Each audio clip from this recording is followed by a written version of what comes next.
So hello everyone, I welcomes you all on our YouTube channel physics की दुनिया। My dear friends, gate 2025 के almost 4.5 month अभी remaining है। उस duration में बिकॉज आप लंबे टाइम से प्रिपेयर करके आ रहे हो, आपने गेट यदि टारगेट बना रखा है तो जाहिर सी बात है गेट की प्रिपरेशन में लंबा टाइम चाहिए होता है। आप प्रिपेयर करके आ रहे हो, कंटिन्यूसली प्रिपेयर कर रहे हो, तो ये आपका मोस्ट वैल्यूएबल टाइम होने वाला है। बिकॉज इस टाइम आप कहीं लैग कर गए तो आप पिछड़ जाओगे।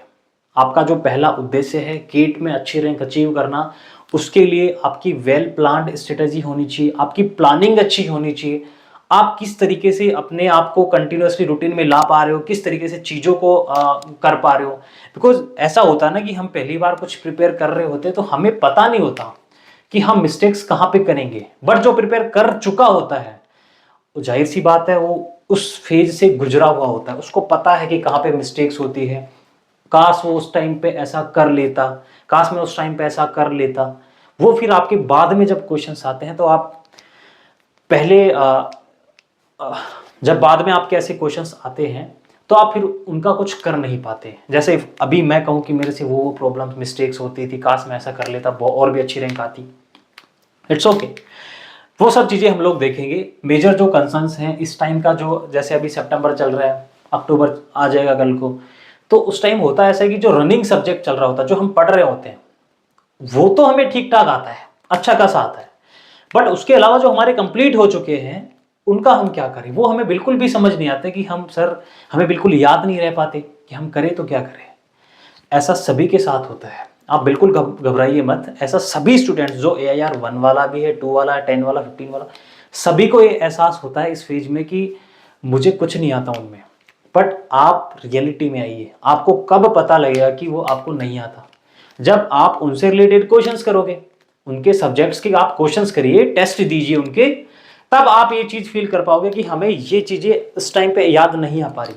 जब आप उस ड्यूरेशन में, जब आप टेस्ट दे रहे हो, उसको क्वेश्चन याद नहीं आ रहा, उस टाइम पे अब जब आप उस कंसेप्ट को देखोगे जो आप भूल रहे थे, तब आपको वो परमानेंटली याद हो जाएगा, काफ़ी लंबे टाइम तक याद रहेगा, ध्यान में रहेगा कि ये मिस्टेक्स हुई थी। बिकॉज प्रैक्टिस ही आपको सफलता की कुंजी है, राइट। और प्रैक्टिस आप कहाँ से करोगे? गेट के PYQs आपके पास हैं और गेट की जो टेस्ट सीरीज है वो आपके पास है, राइट।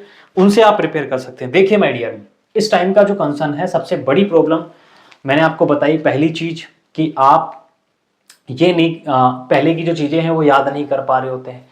दूसरी जो चीज है, जो आपका मोस्ट डिस्ट्रैक्शन पॉइंट है, वो आपका सोशल मीडिया। जो बच्चे, जो स्टूडेंट्स प्रिपेयर कर रहे होते हैं, जिन्होंने 1 साल के लिए शपथ खाई होती है, शपथ ले रखी होती है कि मुझे बस करना है, वो तो ठीक है, कैसे तैसे अवॉइड कर लेते हैं। बट ज़्यादातर स्टूडेंट्स, ज़्यादातर विद्यार्थी जो प्रिपेयर कर रहे होते हैं वो ये नहीं कर पा रहे होते हैं। ये आपकी, हमारी सबसे बड़ी प्रॉब्लम हो जाती है, राइट। आप इनसे दूर रहिए। इनसे दूर कैसे रह सकते हैं सर? नहीं रह पाते, नहीं रह पाते हम लोग इंस्टाग्राम के बिना, फेसबुक के बिना, व्हाट्सएप के बिना, टेलीग्राम के बिना। टेलीग्राम आप भूल जाइए, वो कहीं आपके यूज नहीं आने वाला। जो डाउट सॉल्विंग ग्रुप्स वगैरह बना रखे होते हैं, आप उससे ज़्यादा, मैं कहता हूँ, आप अपने दोस्त के साथ डिस्कशन करिए, वो ज़्यादा बेहतर होगा। आप टेलीग्राम पे किसी को आप डाउट पूछ रहे हो, वो अगला सोल्व करके कॉपी पेस्ट करके कहीं से भेज रहा है, आप उसको देख के सोचोगे कि उसको तो आता है, मुझे नहीं आता। पहला डिमोटिवेशन हो गया। सेकंड थिंग, अगला जो सोल्व कर रहा है उसको जस्ट वो क्वेश्चन का आंसर देना है, वो भी कहीं ना कहीं पिछड़ रहा है, एंड उसके पीछे आप अपना टाइम खराब कर रहे हो। आपको समझ तो देखो वैसे भी नहीं आएगा, सिर्फ लिखी लिखाई चीजें समझ आती ना तो आप कोई डाउट पूछते नहीं। बिकॉज क्वेश्चंस का सॉल्यूशंस अवेलेबल है, हर जगह अवेलेबल, हर क्वेश्चन का सॉल्यूशन अवेलेबल होता है। आप उससे नहीं समझ पा रहे होते हो तब आप उसका डाउट पूछते हो। तो पहली जो चीज है इसमें, वो आप अपने दोस्त के साथ डिस्कस करिए, राइट। ये आपके लिए ज़्यादा बेहतर होगा।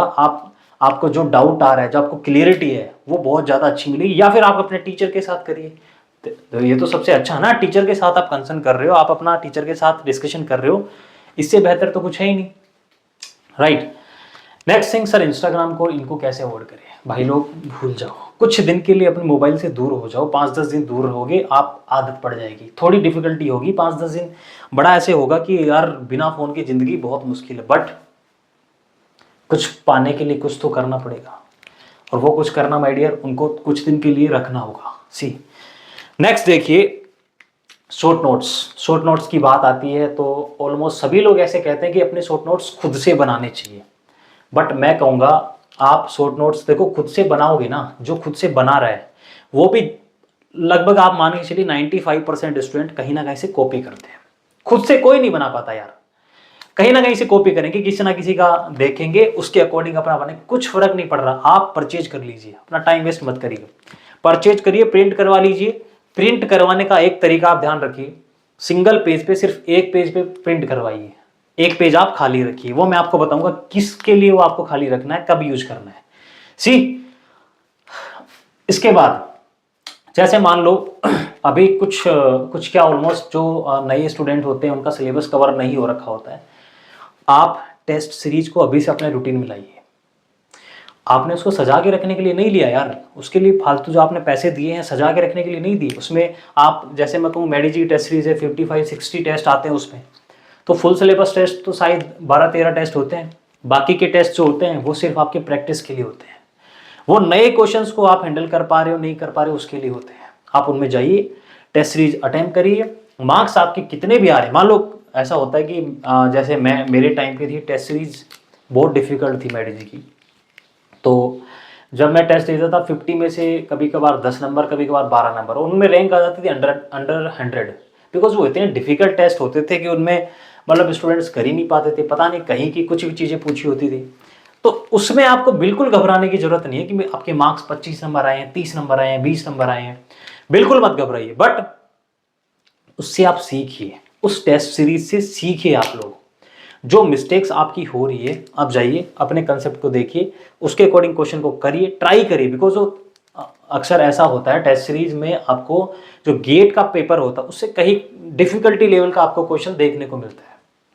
सभी टेस्ट सीरीज में आप लोग ये नोट करना, यही चीजें होती है और वो सही भी है। वो आपको कंसेप्चुअल क्लियरिटी देती रहती है, राइट। जो एक्चुअल टेस्ट होंगे, जो मॉक टेस्ट होते हैं फाइनल, वो आपको एक्चुअल गेट का एहसास दिलाएंगे कि आप गेट के पेपर में बैठे हो, राइट। उनसे आप सीखिए। जो टेस्ट सीरीज आप अभी दे रहे हो, आप प्लानिंग करिए पहले। जैसे मान लो मैं कहूँ अभी हमारे पास 55 टेस्ट हैं, 55 टेस्ट हैं, आप दिसंबर और जनवरी को छोड़ दीजिए, सितंबर आपका मान लो ऑलमोस्ट आधा हो चुका, आप मानिए कि अक्टूबर में अब जैसे 2-2 3-3 दिन का गैप लीजिए, 3 दिन का गैप ले लिया, 3 दिन का गैप ले लिया, 3 दिन का गैप ले लिया, आप टेस्ट प्लान करिए कि मुझे थर्मोडाइनमिक्स का फुल सिलेबस टेस्ट देना है 1 को, उसके बाद मुझे 3 को RAC प्लस IC प्लस जो भी रह गए उनके टेस्ट देने हैं, ठीक है। उसके बाद मुझे FM का टेस्ट देना है। उससे पहले आपको क्या करना है, जैसे आपको एक को थर्मोडाइनमिक्स का टेस्ट देना है, राइट, तो उससे पहले के 2 दिन आप थर्मोडाइनमिक्स को दीजिए। आप थर्मोडाइनमिक्स को 2 दिन दीजिए, उसमें आप शॉर्ट नोट्स अच्छे से रिवाइज करिए। अब जो शॉर्ट नोट्स में जो एक पेपर खाली था, मैं बोला था ना कि सिंगल पेपर पे सिंगल ही प्रिंट आउट करवाना है, उसको मैं बताऊंगा अभी टेस्ट के बाद कैसे यूज करना है उसको। सी टेस्ट देने के बाद माय डियर, जैसे आपने 2 दिन का प्रिपेयर का टाइम लिया, टेस्ट दे दिया, बहुत अच्छी बात है। टेस्ट में आपको जितने मार्क्स आ रहे हैं, जैसे मान लो आपने सुबह के टाइम में टेस्ट दे दिया, आपके 50 में से 20 नंबर आ गए, बिल्कुल मत घबराइए। अब आप उस टेस्ट को अच्छे से देखिए, जो क्वेश्चन आपने सही किए हैं कंसेप्चुअली, इट्स ओके। जो क्वेश्चन तुक्के से सही हुए हैं उनको भी आप देखिए कि उनके पीछे कंसेप्ट क्या था। सही तो हो गए, इट्स ओके, टेस्ट में हो गए, कोई फर्क नहीं पड़ रहा, तुक्के हम मार देते हैं, होते हैं, सभी के साथ होता है। बट आप उनको देखिए कि उनका कंसेप्ट क्या था, अपनी कॉपी लीजिए। अब जो मान लो पेपर खाली था, आप कुछ नया सीखते हो, कुछ शॉर्टकट सीखते हो उस टेस्ट से, कोई नया कंसेप्ट सीखते हो कि सर मुझे ये यूनिट कन्वर्जन नहीं आता था, तो आप वो जो खाली पेज है उसमें लिख लीजिए, उसी के लिए वो आप रखिए। जैसे मेरे पास जो शॉर्ट नोट्स थे मैंने भी प्रिंट करवाए थे, बट मैंने इसी तरीके से खाली रख रखा था और मैं उसको इस तरीके से यूज करता था। कुछ कंसेप्ट जो मान लो शॉर्ट नोट्स में नहीं था और उनका क्वेश्चन कहीं आ गया, तो मैं उसको भी शॉर्ट नोट्स में रख लेता था, उसको कंसेप्ट रख लेता था, या उसके फॉर्मूला जो कुछ नए आते थे वो भी रख लेता था। डायरेक्ट कोई अप्रोच आती थी वो मैं लिख लेता था वहाँ पे। तो ये आपको बहुत हेल्प करते हैं, जब बिकॉज लास्ट के टाइम में आप फुल नोट्स को बिल्कुल भूल ही जाओगे दिसंबर जनवरी के टाइम पे। तो ये बहुत इंपॉर्टेंट चीज़ हो जाती है, आप शॉर्ट नोट्स को किस तरीके से मेंटेन कर रहे हो, किस तरीके से क्या क्या उसमें आप लिख रखे हो। थ्योरी का कम पोर्शन रखिए, बिकॉज थ्योरी का ऐसा सीन होता है कि जैसे मैंने थ्योरी के लिए क्या यूज़ किया था, जैसे प्रोडक्शन में सब्जेक्ट लूँ हमारा मैकेनिकल इंजीनियरिंग का, तो गेट के जो जितने PYQs थे उनमें जितने थ्योरी के क्वेश्चन थे, तो आप देखिए जैसे मैडी जी की आपके पास बुक है PYQs की, तो उसमें क्वेश्चन के लिए जो सॉल्यूशन होता था उसमें बहुत लंबी सारी लाइन लिख रखी होती थी, मतलब पैराग्राफ सा होता था। आप उसको चाहो एक जगह लिख सकते हो, फोटो खींच सकते हो, PDF बना सकते हो क्वेश्चन के साथ। पहले क्वेश्चन की फोटो लीजिए, सोल्यूशन की फोटो लीजिए, PDF बना ली, वो आपको एट द एंड यूज आएगी। आप उसको एक दो बार पढ़ लो, याद होता है ठीक है, नहीं होता है तो भी ठीक है, बिकॉज वो नहीं होना तो वो नहीं होना। कई चीजें ऐसी होती थी जो नहीं होती थी, नहीं होती थी, वो आप जितनी कोशिश कर लोगे नहीं हो पाती, नहीं हो पाती, छोड़ दो उनको। ऐसा कुछ है नहीं कि उनमें से क्वेश्चन आने ही वाला है, कुछ श्योरिटी नहीं है गेट की। वो कहीं से भी क्वेश्चन पूछ लेंगे, कहीं से भी नहीं पूछेंगे, उनकी मर्जी है वो, राइट। तो देखिए टेस्ट सीरीज का मैं आपको बता रहा था शॉर्ट नोट्स को किस तरीके से आप बनाएंगे। टेस्ट आपने दिया, एक को थर्मोडायनेमिक्स का टेस्ट दिया, आपके जितने मार्क्स आए इट्स ओके, आपकी रैंक जितनी आई डजंट मैटर, कोई फर्क नहीं पड़ने वाला। आप भले लास्ट में हो, 1000 लोगों ने दिया और आप 1000वें नंबर पे हो, बट आपके 20-25 मार्क्स आ रहे हैं, 10 नंबर भी आ रहे हैं, कोई परवाह नहीं करनी है आपको, उससे सिर्फ सीखना है आपको।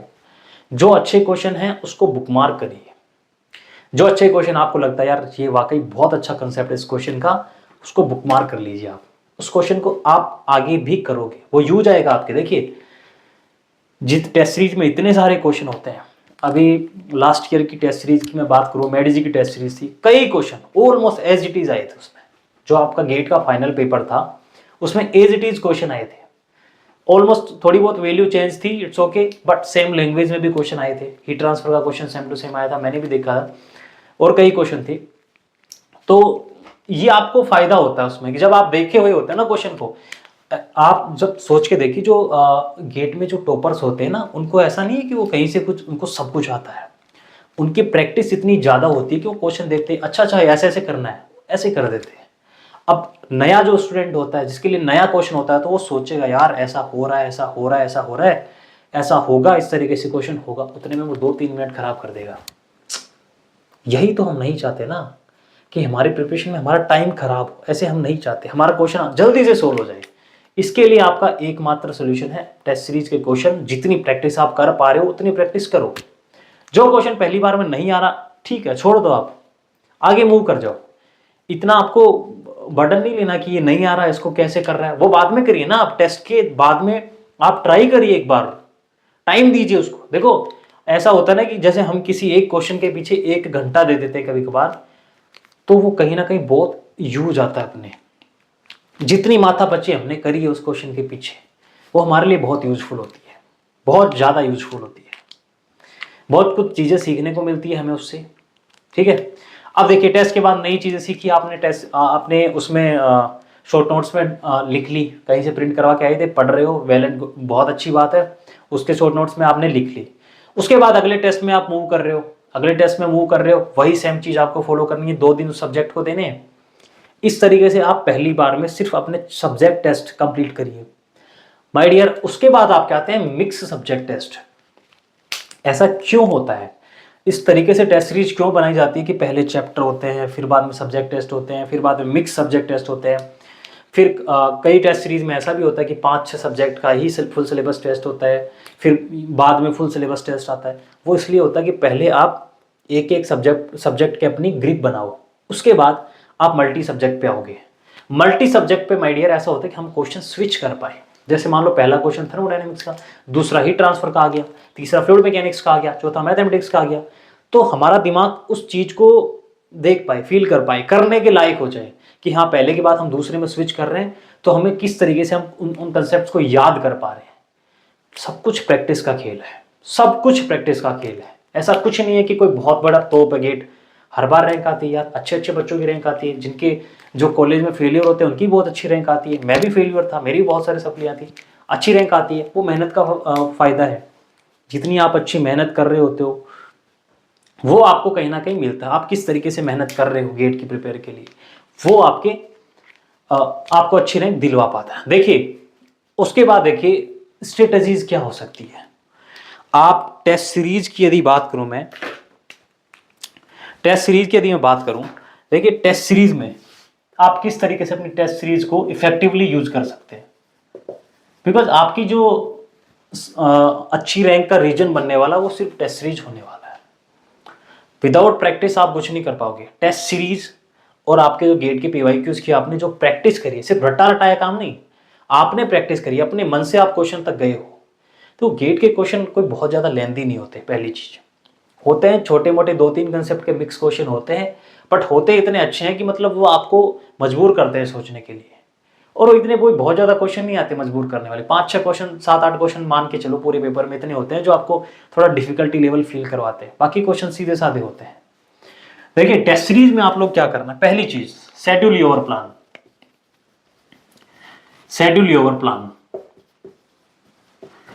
आप अपने टेस्ट सीरीज कंप्लीट करने का शेड्यूल करिए। आप दिसंबर के लास्ट 15 डेज और जनवरी के पूरा महीना तो छोड़ दीजिए, उससे पहले पहले आप शेड्यूल करिए। जो टेस्ट हैं आपके पास, आप उनको किस तरीके से कंप्लीट करोगे उसका शेड्यूल, उसका प्लानिंग आप लोग करिए। तारीख अपने एक नोटबुक में लिखिए कि मुझे इस तारीख को ये टेस्ट देना है, इससे इस टाइम के बीच में, और आप उसको फॉलो करिए। भले आपके मार्क्स आ रहे हो, आपने प्रिपेयर किया हो नहीं किया हो, डजंट मैटर, आपको उसको कंप्लीट करना है, राइट। सेकेंड थिंग है note your mistakes, sorry,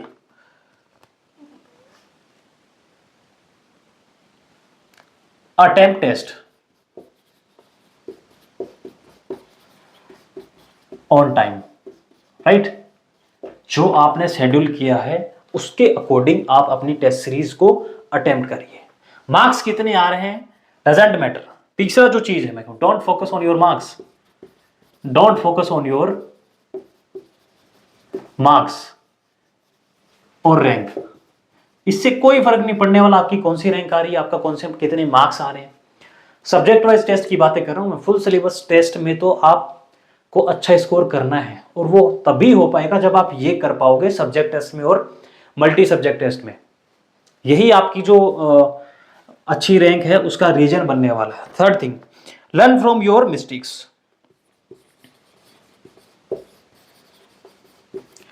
learn from your mistakes, आप जो मिस्टेक्स कर रहे हो उनसे आप जितना सीख रहे हो ना, आप समझ लो टेस्ट सीरीज वसूली होगी, टेस्ट सीरीज खरीदने की वसूली होगी। वो जो टाइम आपने दिया टेस्ट सीरीज के पीछे वो वसूल हो गया। आप जितनी प्रॉब्लम सोल्व करोगे, जितना उलझोगे प्रॉब्लम्स में, उतना आपका दिमाग इस तरीके से रेडी हो जाएगा कि ऐसा क्वेश्चन तब आएगा तब खटाक से कर दोगे। और क्वेश्चन ऐसा नहीं है, इनफाइनाइट क्वेश्चन बन पाते हैं, बट मेजर जो क्वेश्चन बनते हैं वो रिपीटेडली बनते हैं। आप टेस्ट सीरीज कोई भी उठा के देखिए, पूरी टेस्ट सीरीज ऑलमोस्ट जो गेट के क्वेश्चन आए हैं वो आपको उसमें मिल जाएंगे। सारे क्वेश्चन ऑलमोस्ट 90% क्वेश्चन आपको ऐसे कैसे मिल जाएंगे आपकी टेस्ट सीरीज में। कुछ पैटर्न तो वही है, क्वेश्चन बनाने का तरीका वही है। इतनी मशक्कत करते हैं यार टेस्ट सीरीज बनाने वाले, राइट। टीचर्स इतनी मेहनत करते हैं। Fourth important, bookmark your question. Bookmark questions, bookmark your questions, ये इंपॉर्टेंट चीज है। आप टेस्ट सीरीज में इस तरीके से परफॉर्म करोगे माय डियर, आप अपनी अच्छी परफॉर्मेंस बनाने के लिए आपको ये करना ही पड़ेगा, ये आपको करना ही पड़ेगा। ये आप नहीं करोगे तो आप पिछड़ जाओगे। और फ्री के जो टेस्ट मिल रहे होते हैं, जैसे एक्सरचिक 4-5 टेस्ट मिलते हैं, अनअकैडमी के 4-5 टेस्ट मिलते हैं, अटेम्प्ट करिए ना यार। भले आप अभी इसी, मान लो आपके 7-8 सब्जेक्ट हुए हैं, कोई दिक्कत नहीं, आप फुल सिलेबस टेस्ट वो जो आ रहा है फ्री का आ रहा है, अटेम्प्ट करिए, बिल्कुल अटेम्प्ट करिए। कोई भी टेस्ट आप छोड़िए मत, बिकॉज जितना आप टेस्ट सीरीज दोगे, प्रैक्टिस करोगे, उतना ही आप अच्छी रैंक के पास जाते जाओगे, ठीक है। इस टाइम जो और प्रॉब्लम्स आती है, सर हम फिर भूल रहे हैं, अब जब 1-2 बार आपका जब ये रिवीजन हो जाएगा, उसके बाद माय डियर शॉर्ट नोट्स भी आपके ऐसे बाय हार्ट हो जाएंगे, रट जाएंगे। फॉर्मूले जो है, जैसे मैं कहूँ हीट ट्रांसफर के कहूँ, कुछ फॉर्मूले ऐसे हैं जो बड़े बड़े हैं, ठीक है। प्रैक्टिस करिए, लिख लिख के प्रैक्टिस करिए, तभी आपके याद रह पाएंगे। फ्लूइड मैकेनिक्स के मैं कहूँ टर्बुलेंट फ्लो, लेमिनार फ्लो के, पाइप फ्लो के जो क्वेश्चंस होते हैं, उनमें directly formula based almost question होते हैं, ठीक है। आप स्टैंडर्ड रिजल्ट्स याद रखिए, फॉर्मूलाज याद रखिए, वो आपके लिए बहुत हेल्पफुल होने वाले हैं, राइट। अगली जो चीज है, सर अभी अभी हमने प्रिपरेशन स्टार्ट करी है, पिछले 1-1.5 महीने में प्रिपरेशन स्टार्ट करी है, हम लोग भी कुछ अच्छा कर सकते हैं क्या। ये वो स्टूडेंट होते हैं जो 4-5 महीने पढ़ के एक अच्छी रैंक बना पाते हैं, बट उनकी आप प्लानिंग देखिए। सी, उनके लिए भी एक तरीका होता है, उनके लिए भी एक तरीका होता है, वो भी एक अच्छी रैंक अचीव कर सकते हैं आइडिया करते हैं। बट कैसे सर कैसे, हम तो नए नए हैं स्टडी में। देखिए आप माय डियर उन चीज़ों को फॉलो करिए जो आप सिर्फ न्यूमेरिकली पोर्शन है, आप किसी भी ब्रांच के हो, सिर्फ आप न्यूमेरिकल के जो कंसेप्ट हैं उन पे फोकस करिए। आप जस्ट एक बार गुजरिए, सिर्फ मेजर जो पोर्शन है, जैसे मैं मैकेनिकल की बात करूं, तो मैकेनिकल में देखिए मैथ्स एप्टीट्यूड वो तो सभी में है, मैथ्स एंड एप्टीट्यूड, इनकी प्रैक्टिस आप कहाँ से करो, सभी ब्रांच के लिए बता रहा हूँ मैं। ईसी CS IT उनको स्पेशली थोड़ा हायर ऑर्डर की मैथमेटिक्स आती है, अच्छे लेवल के क्वेश्चंस उनके आते हैं, उनको अपने सभी PYQs करने हैं। बट मैकेनिकल, सिविल और जो प्रोडक्शन के स्टूडेंट हैं, इलेक्ट्रिकल के स्टूडेंट हैं, उनके लिए स्पेशली वो मोस्ट ऑफ द क्वेश्चंस जो PYQs होते हैं सिविल, मैकेनिकल और PI के जो पेपर के होते हैं, इलेक्ट्रिकल के, सिर्फ वो क्वेश्चन आप लोग अटेम्प्ट करिए। ईसी और CSIT का जो मैथमेटिक्स होता है वो थोड़ा हायर लेवल का होता है, उनको सभी क्वेश्चन प्रैक्टिस करने हैं PYQs। बट हम मैकेनिकल वाले, इलेक्ट्रिकल वाले जो है, सिविल वाले हैं, उनकी मैथमेटिक्स थोड़ी ठीक ठाक ही आती है क्वेश्चंस, तो हमारा इनसे काम चल जाएगा। आप इतने क्वेश्चन कर लोगे, आप एज इट इज क्वेश्चन वहां पे पाओगे गेट के पेपर में, बिकॉज इनका तो कंसेप्ट भी इतना ही है, इतने ही कंसेप्ट होते हैं इनमें, ज़्यादा कुछ क्वेश्चन बन नहीं पाते। जैसे मैं बात करूँ वेक्टर कैलकुलस की, 3 थ्योरम होती है और उन पे आप 20-30 क्वेश्चन कर लोगे उन थ्योरम पे, आपके क्वेश्चन वहीं से आ जाएंगे, वहीं से क्वेश्चन आ जाते हैं, डायरेक्शन डेरिवेटिव के क्वेश्चन आ जाते हैं, कभी इस तरीके के क्वेश्चन आ जाते हैं, राइट। जो कॉम्प्लेक्स नंबर है उसमें एक आध कंसेप्ट है, क्या बोलते हैं उसको, एक 2πi वो सम ऑफ कुछ करके आता है, मैंने बहुत पहले पढ़ा था, मुझे याद नहीं है, 2023 की प्रिपरेशन वाला स्टूडेंट हूँ मैं, राइट। तो इस तरीके के जो कुछ गिने चुने कंसेप्ट है उन पे क्वेश्चन आते हैं और हर बार आते हैं, ये फिक्स है कि हर बार वो क्वेश्चन आएंगे ही आएंगे, तो उसकी आप ठीक ठाक प्रैक्टिस कर लीजिए, आपका काम बन जाएगा। उसके बाद मैं बात करूं प्रोडक्शन की, प्रोडक्शन एंड इंडस्ट्रियल इंजीनियरिंग। देखिए 18 नंबर की ये है, 6 नंबर की ये है, 24। आप मान के चलिए 22 23 मार्क्स के क्वेश्चन तो आते ही आते हैं। आप जो नए विद्यार्थी हैं उनके लिए बता रहा हूं, और जो पुराने विद्यार्थी हैं जो पहले से प्रिपेयर करते आ रहे हैं उनके लिए तो ऐसे मानो ये सारे मार्क्स आने ही आने चाहिए। बिकॉज डिफिकल्टीज कहाँ आती है, मान लो स्ट्रेंथ ऑफ मटेरियल में डिफिकल्टीज आती है, कोई बात नहीं, आप यहाँ अच्छा स्कोर कर दोगे तो आपको जरूरत नहीं है ना, वहाँ पे आप गलती भी कर रहे हो कोई बात नहीं है, आपकी गलती कहीं ना कहीं यहाँ पे एडजस्ट हो जाएगी। उसके बाद मैं बात करूं, उसके बाद जो और सब्जेक्ट आते हैं, थर्मोडायनेमिक्स में कहूँ, RAC में कहूँ, अभी तो रिसेंटली इनका ट्रेंड चल नहीं रहा, बहुत कम क्वेश्चन इनमें से आते हैं RAC वगैरह में से, IC वगैरह में से, बट इनको छोड़ना नहीं है, इनको बिल्कुल भी छोड़ना नहीं है। 2-2 3-3 चैप्टर हैं इनके जहाँ गेट से रिलेटेड चीज़ें हैं। IC इंजन की मैं बात करूँ 3-4 साइकिल हैं, RAC में भी साइकोमेट्री है, उससे पहले वो जो साइकिल्स हैं वो हैं, पावर प्लांट के क्वेश्चंस हैं, आप उनको बिल्कुल छोड़िए मत, कुछ लिमिटेड हद तक पढ़िए, उनसे क्वेश्चन आते हैं तो बस वो आपके क्वेश्चन बन जाए, आप इतना तक पढ़िए, ठीक है। आप ये सब्जेक्ट्स कर लोगे, जो नए विद्यार्थी हैं वो ये कर लेंगे तो भी उनका काम चल जाएगा। अब वही प्रॉब्लम जो आती है कि सर हम एक बार पढ़ते हैं याद नहीं होता, भाई मेहनत तो बहुत ज़्यादा करनी पड़ेगी। देखो ऐसा नहीं है कि आप एक बार सिर्फ लेक्चर देख रहे हो और आप चाहो कि सब कुछ आ जाए, नहीं आएगा। आपको 5-5 10-10 20-20 50+ बार पढ़ना पड़ेगा, अपने फुल नोट्स भी पढ़ने पड़ेंगे, ठीक है। अब जो नए विद्यार्थी हैं ये वाले, इनके लिए तो चीज़ें बहुत छोटी हो जाती है, बिकॉज थ्योरी का पोर्शन बहुत बड़ा होता है, सभी ब्रांच में होता है, तो थ्योरी को तो आपको पढ़ना नहीं है ना, आपको न्यूमेरिकल पोर्शन पे ध्यान देना है, आपको न्यूमेरिकल्स करने हैं, प्रैक्टिस करनी है, PYQs आप करिए, टेस्ट सीरीज आप दोगे तो फुल सिलेबस टेस्ट दीजिए, आप इन सब्जेक्ट वाइज चैप्टर टेस्ट दीजिए, राइट, आप अच्छी प्रिपरेशन तक पहुंच जाओगे। सो ये सब चीज़ें होती है टेस्ट सीरीज। अब जनवरी, जब दिसंबर और जनवरी का महीना आता है तब आप लोग क्या करेंगे, तब इंपॉर्टेंट हो जाता है, बिकॉज उस टाइम जो इतनी सारी प्रॉब्लम्स होती हैं ना, एक मेरे मार्क्स का मार है टेस्ट में, सर मेरे को बहुत सारा डिस्ट्रैक्शन हो रहा है, मैं समझ नहीं आ रहा कि मैं क्या करूं, मैं छोड़ दूं गेट की प्रिपरेशन, बहुत लोग होते हैं ऐसे जिनको इतनी सारी नेगेटिविटी आती है, बिकॉज उस टाइम पे ऐसा फेज सभी के साथ होता है। जब मैं स्टार्टिंग में टेस्ट दिया था तो मेरे 100 में से 18 या 19 मार्क्स आए थे, वो मैंने बहुत पहले दिया था, मैं भी इतना डिमोटिवेट हो गया था कि मुझे प्रिपरेशन छोड़ देनी चाहिए, 18-19 मार्क्स तो कैसे भी आ जाते हैं, बट धैर्य रखिए, बाय द टाइम ये चीज़ें बढ़ेंगी, बाय द टाइम मार्क्स बढ़ेंगे और आप अच्छी लेवल तक पहुंच पाओगे। उसके बाद दिसंबर और जनवरी की बात मैं कर रहा था, फुल सिलेबस टेस्ट आप लोगों के लिए।